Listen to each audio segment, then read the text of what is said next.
अल्हम्दुलिल्लाह वकफ़ा वस्सलामुन अला इबादिहिल्लज़ीना इस्तफ़ा अम्मा बअद फ़अऊज़ु बिल्लाहि मिनश्शैतानिर रजीम बिस्मिल्लाहिर रहमानिर रहीम वफ़अलुल खैर लअल्लकुम तुफ़्लिहून वक़ाल अल्लाहु अज़्ज़ व जल्ल फ़ी मक़ामिन आख़र वआति ज़िल क़ुर्बा हक़्क़हु वल मिस्कीन वब्नस सबील वला तुबज़्ज़िर तबज़ीरा इन्नल मुबज़्ज़िरीन कानू इख़्वानश शयातीन व कान अश-शैतानु लिरब्बिही कफ़ूरा सदक़ल्लाहुल अज़ीम। वक़ाल नबी सल्लल्लाहु अलैहि वसल्लम अल ख़ल्क़ु अयालुल्लाह व अहब्बुल ख़ल्क़ि इलल्लाहि मन अहसन इला अयालिही औ कमा क़ाल अलैहि सल्लतु वस्सलाम। मेरे अज़ीज़ भाइयों, दीन इस्लाम सिर्फ इबादत ही का हुक्म नहीं देता। दीन इस्लाम सिर्फ हमें चंद इबादत ही नहीं सिखाता, बल्कि ज़िंदगी गुजारने के तमाम तौर तरीक़े हमें बताता है, सिखाता है। इबादत दीन इस्लाम की तालीमात का एक हिस्सा है। यकीनन वो इबादत के लिए हमें तलक़ीन करता है। इसी तरह हमारे यहाँ ये गलत फहमी भी पाई जाती है कि इबादत सिर्फ नमाज और रोज़े का नाम है, इबादत सिर्फ तिलावत और ज़िक्र इलाही ही का नाम है, इसके अलावा इबादत की कोई और सूरत नहीं है। जबकि इबादत के एक और सूरत अल्लाह की मखलूक की खिदमत करना भी है। चुनांचे कुरान करीम में अल्लाह ताला ने कितनी ही मकामात ऐसे हैं जहाँ पे अपनी मखलूक के साथ हुस्न सलूक का हुक्म दिया है। जहाँ अपनी इबादत का हुक्म दिया, वहीं पर यह भी हुक्म दिया कि तुम मेरी मखलूक के साथ हुस्न सलूक से पेश आओ, रिश्तेदारों के साथ अच्छे सलूक अख्तियार करो, हमसायों के साथ हुस्न सलूक से पेश आओ, मेरी मखलूक के साथ अच्छे तरीके से पेश आओ, अच्छा बर्ताव करो। चुनांचे सूरह हज में फरमाते हैं वफ़अलुल खैर लअल्लकुम तुफ़्लिहून, खैर के काम भी किया करो, भलाई के काम भी किया करो ताकि तुम फलाह पाओ। और सूरह बनी इसराइल की आज जो मैंने पढ़ी है कि आति ज़िल क़ुर्बा हक़्क़ा, करीबी रिश्तेदारों को भी उनका हक दो, यतीम को भी हक दो, मुसाफिर को भी हक दो और फजूल खर्ची ना किया करो, क्योंकि फजूल खर्ची करने वाले शैतान के भाई हैं और शैतान तो अपने रब का बड़ा ही नाशुक्रा है। लिहाजा फजूल खर्ची तो हजारों लाखों की करवा लेगा, लेकिन जब बारी आएगी नेक काम में खर्च करने की, फिर कहेगा नहीं तेरे पास इतने पैसे नहीं है, मेरे अपने भी तो काम आते हैं, मेरी अपनी भी तो जरूरत है। तो दीन इस्लाम जहाँ हमें इबादत सिखाता है, जहाँ हमें नमाज पढ़ने का तरीका, हमें रोजे का तरीका, हमें हज का तरीका, ज़कात के अहकाम बताता है, वहीं पे हमें ये भी हुक्म देता है कि अल्लाह की मखलूक के साथ अच्छे तरीके से पेश आओ, उनके हुकूक अदा करो। उनके हुकूक अदा करने को कामयाबी और उनके हक तलफी को नाकामी करार दिया। हत्ता कि इंसान का वास्ता सबसे ज्यादा चाहते ना चाहते जिन रिश्तों से पड़ता है वो करीबी रिश्तेदार होते हैं, वो खूनी रिश्ते होते हैं। बंदे को चाहे दिल ना भी उनसे मिले, खुशी में जाना ही पड़ता है, गमी में जाना ही पड़ता है। तो इन लोगों के हुकूक का तज़किरा करते हुए भी ये जो आयत पढ़ी इसमें यही कहा कि रिश्तेदारों का हक अदा करो। और कितने ही मकामात कुरान के ऐसे हैं जहाँ पे इनका हक अदा करने की तलकीन की गई। और इसी तरह नबी करीम सल्लल्लाहु अलैहि वसल्लम ने भी अपने बेशुमार फरामीन के अंदर मखलूक के हुकूक का तज़किरा किया, इंसानों के हुकूक का तज़किरा किया, रिश्तेदारों हमसायों के हुकूक का तज़किरा किया। और सिर्फ ये नहीं कि बस तज़किरा ही किया, तलकीन ही की, बल्कि हुकूक में कोताही करने वाले के बारे में फरमाया कि जो रिश्तेदारों के हुकूक अदा नहीं करेगा तो वो शख्स जन्नत में नहीं जा सकता। ला यदखुलुल जन्नता क़ातिउ रहमिन, जो करीबी रिश्तों नातों को तोड़ता है, उनकी हक तलफी करता है, वो जन्नत में दाखिल नहीं हो सकता। और हमसाये के हुकूक का तज़किरा करते इरशाद फरमाया कि वल्लाहि ला युमिनु वल्लाहि ला युमिनु वल्लाहि ला युमिनु, अल्लाह की कसम वो मोमिन नहीं, अल्लाह की कसम वो मोमिन नहीं, अल्लाह की कसम वो मोमिन ही नहीं है। ये कसम कोई आम इंसान नहीं खा रहा, ये सैयदुल अंबिया खातमुर रसूल सल्लल्लाहु अलैहि वसल्लम खा रहे हैं। कसमें खा खा के कह रहे हैं कि जो हमसाए की हक तलफी करेगा, हमसाए के हुकूक अदा नहीं करेगा, तो वो मोमिन ही नहीं है। चाहे जितनी नमाजें पढ़ता रहे, जितने रोजे रखे, कुरान की तिलावत करे, अल्लाह के नबी ने कसम खा के कहा है कि वो मोमिन नहीं। तो इसलिए मेरे भाइयों, इस्लाम हमें हुस्न सलूक का दर्स देता है, खिदमत खल्क की तलकीन करता है। और जो हदीस मैंने पढ़ी है, अल्लाह के नबी सल्लल्लाहु अलैहि वसल्लम इरशाद फरमाया, मिशकात शरीफ में हदीस है, अल खल्क अयालुल्लाह, ये मखलूक अल्लाह का कुंबा है। फअहब्बुल खल्क़ि इलल्लाह, और मखलूक में से अल्लाह को सबसे ज्यादा वो बंदा पसंद है जो अहसनु इला अयालिही, जो अल्लाह के कुंबे के साथ हुस्न सलूक करे, अच्छा बर्ताव करे, उनका ख्याल रखे। कुंबा क्यों कहा गया अल्लाह ताला का? जैसे कि घर का सरबरा अपने कुंबे, खानदान और अपने घर के अफराद की रोजी रोटी का, उनकी ज़रूरियात का जिम्मेदार होता है, ऐसे अल्लाह भी अपनी तमाम मखलूक के रिज़्क़ के कफ़ील है। उनके रिज़्क़ का जिम्मा अल्लाह ताला के है, अल्लाह के जिम्मे है। तो इसलिए अल्लाह ने तमाम मखलूक को कुंबा कहकर हमें बात समझाई कि तुम तो सिर्फ अपने घर के 4, 5, 10 लोगों का रिज़्क़ देख रहे हो, रोटी देख रहे हो, मैं अपनी सारी मखलूक को देखता हूँ, और मेरी मखलूक को इससे सबसे बेहतरीन, मुझे सबसे महबूब वो बंदा है जो मेरे कुंबे के साथ, मेरी मखलूक के साथ, मेरे बंदों के साथ अच्छा बर्ताव करे।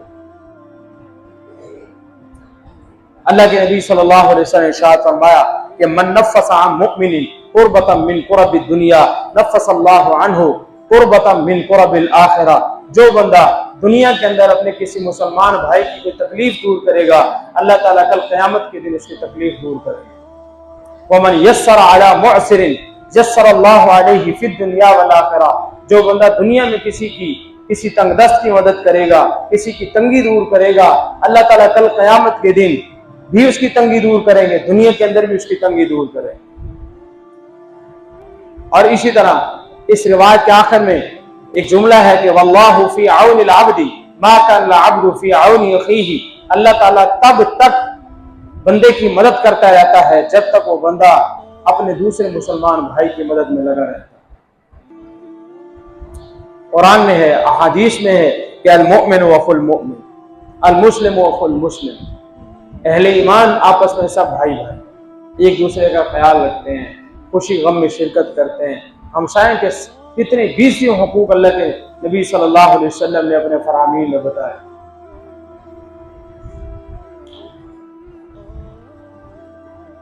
तो हम पर लाजिम है मुसलमान होने की हैसियत से हम अपने रिश्तेदारों का, हमसायों का, ज़रूरतमंदों का, मुस्तहिकीन का ख्याल करें, उनके काम आए, उनके लिए आसानियाँ पैदा करें, उनकी मुश्किलात को दूर करें और उनके साथ नरमी का रवैया अख्तियार करें। देखिए अभी सैलाब की जो सूरत हाल है, कितने ही लोग हैं, हजारों लोग हैं जो बेघर हो गए, जिनके घर गिर गए। कुछ मेरे जानने वाले जो साथी जलालपुर के थे, वो बताते हैं कि हमारे घर के 3 कच्चे कमरे थे, तीनों गिर गए। एक पक्का कमरा था, हमने सामान उठा के उसमें रखा, फ्रिज, संदूक वगैरह सब कुछ, और कल जो है वो उनका वो पक्का कमरा भी गिर गया और सारा सामान नीचे है। हमारा 5 रुपए का 10 रुपए का नुकसान हो जाए, एक दिन हमें पैसे न बचें कारोबार में, एक दिन दिहाड़ी न लगे, कितनी परेशानी होती है।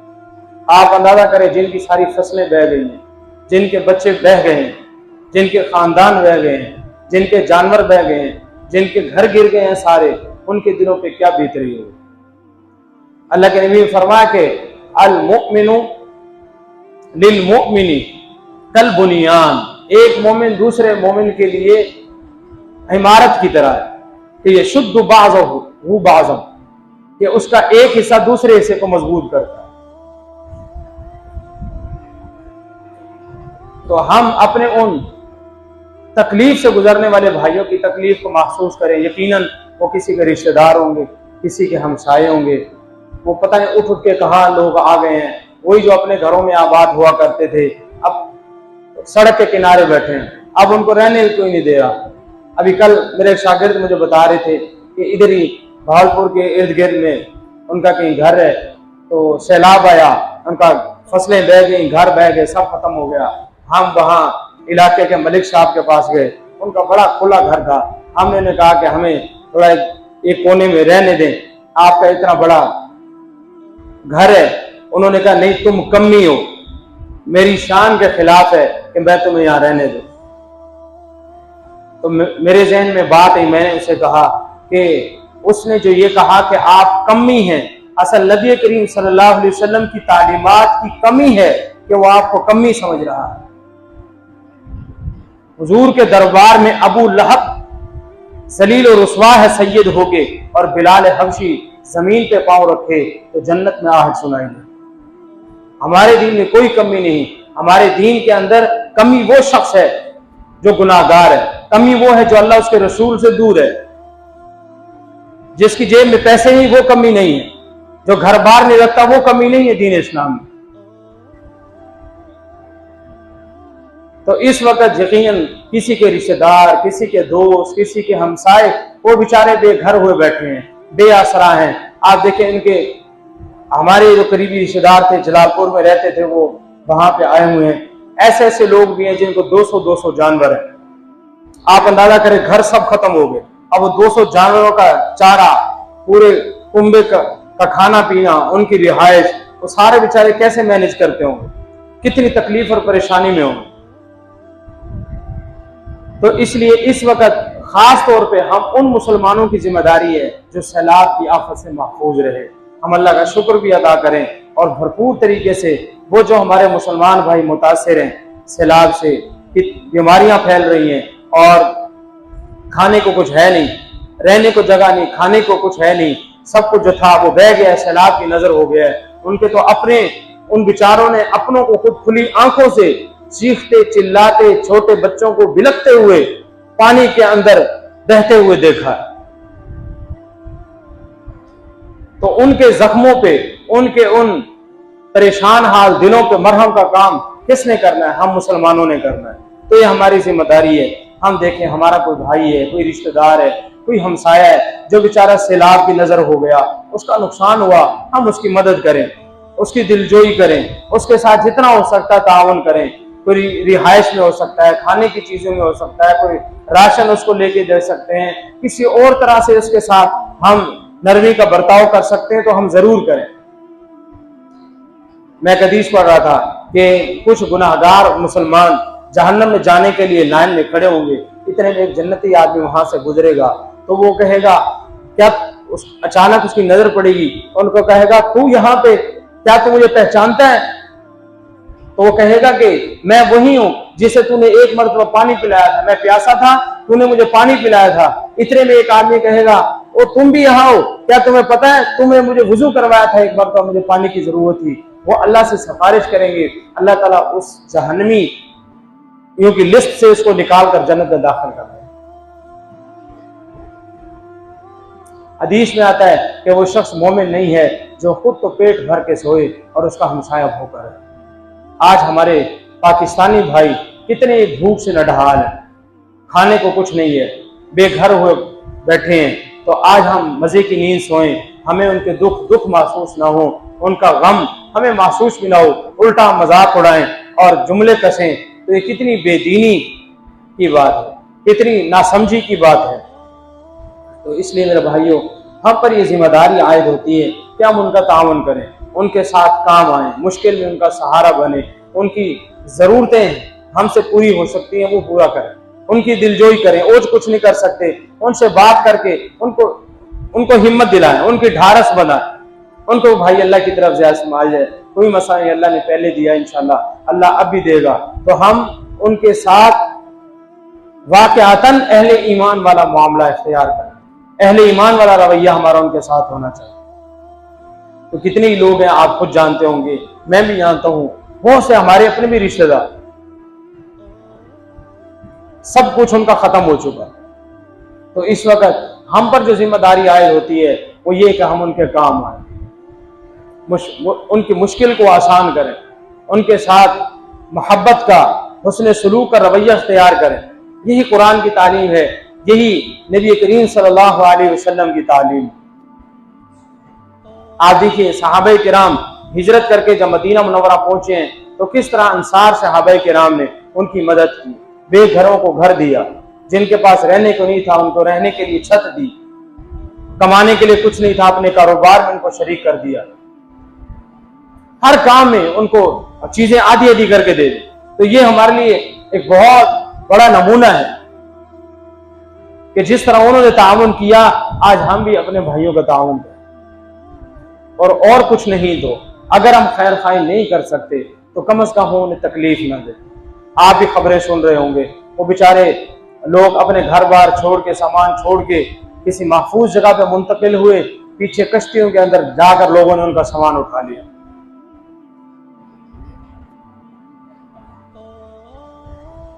और फिर हमारे यहाँ एक बीमारी ये है, हम जब देखते हैं कि जो चीज मेरे पास मौजूद है और बहुत से लोगों को अब जरूरत है, हम वो 10 वाली चीज 50 की कर दें।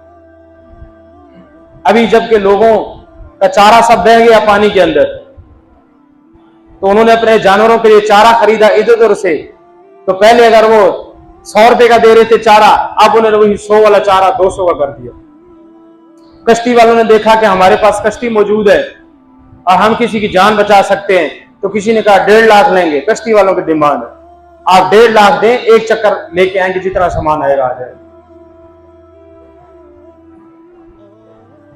उनका सामान लाने के लिए वो 1.5 लाख मांग रहे हैं, और जैसे ही रात होती है या लोग इधर उधर बिखरते हैं, वही जाकर उनके घर का सामान लेकर के चले जाते हैं। तो क्या हमें लगता है, क्या हमारा दिल वाकई गवाही देता है कि हम अहले ईमान हैं? क्या हम रसूल करीम सल्लल्लाहु अलैहि वसल्लम के उम्मती हैं? हम इश्क़ रिसालत के नारे लगाते नहीं थकते, लेकिन हमारे अंदर यकीन मानिए एहसास तक नहीं हो सकता।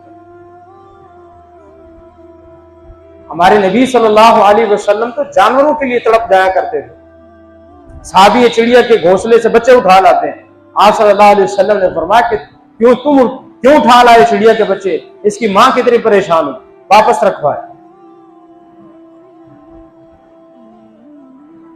हमारा दीन तो हमें हुस्न सलूक का हुक्म देता है, एहसान का हुक्म देता है, ईसार का हुक्म देता है। वयुसिरून अला अनफुसिहिम वलौ कान बिहिम खसासा।